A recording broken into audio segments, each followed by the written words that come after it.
swinging Republican Congressman out of Michigan, Peter Meijer, member of the House Foreign Affairs Committee and Army veteran. Sir, good morning to you. I want our viewers to know that you were one of two Congress members who made your way to Kabul unannounced. You're back home in Michigan, and thank you for your time today. I saw an interview where you called this whole thing an abject failure, and then you said we were being lied to up and down. Who lied about what?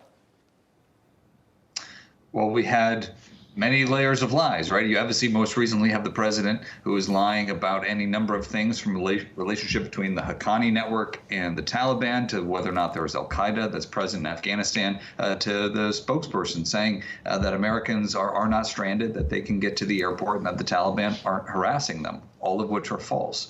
The broader issue, though, is just how long the lies have been going on in terms of the progress of the war, even up until recently, with the President Biden trying to tell former Afghan President Ghani to lie about the status of those forces to try to boost up his troop morale. So this has just been a ongoing deception for far too long. You and one of your colleagues, Seth Moulton, felt compelled to make that unannounced trip, as we all remember, to Afghanistan. I believe that was August 24th.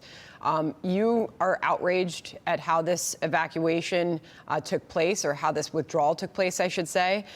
You see these new videos, New York Times video, Taliban with the U.S. military equipment. They're parading around, walking through the Chinooks, the parade in Kandahar. You've seen these images. You're a war veteran yourself.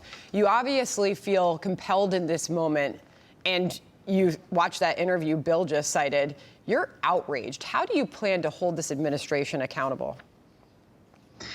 Well, we will have unsparing accountability here. I mean, to me, the outrage, it isn't just this was a policy error. It isn't just that this was a difference along partisan lines. I mean, it is how this image played across the world, how many of our allies looked at this image and have second thoughts about how much they can trust us, how many people who looked up to the U.S. and believed in the U.S. and view us as a beacon of freedom, that we're a country that can do anything, and then they see what we saw in Kabul. They see those scenes of devastation, of desperation, and the doubt that puts in their mind about just what America is. I think that is incredibly frustrating, but that's exactly why, both on the withdrawal component for the past 4.5 or 5 weeks, we need to understand who knew what and when, and where those decisions were made, and how this got so catastrophically wrong. But then we also need to have accountability for the past 2 decades of conflict that led us to this point. Okay. So President Biden obviously bears responsibility in the withdrawal. So this was offered by Mike Gallagher, a Republican colleague from Wisconsin, the other day, and Democrats shot it down. I really don't know what kind of power you have in the House to push this forward, but let's wait on that. This is the first time we have had a chance to talk to you since you made that trip with Seth Moulton. Sandra mentioned you were there on August 24th. I'm just trying to remember my days here. That was a Tuesday.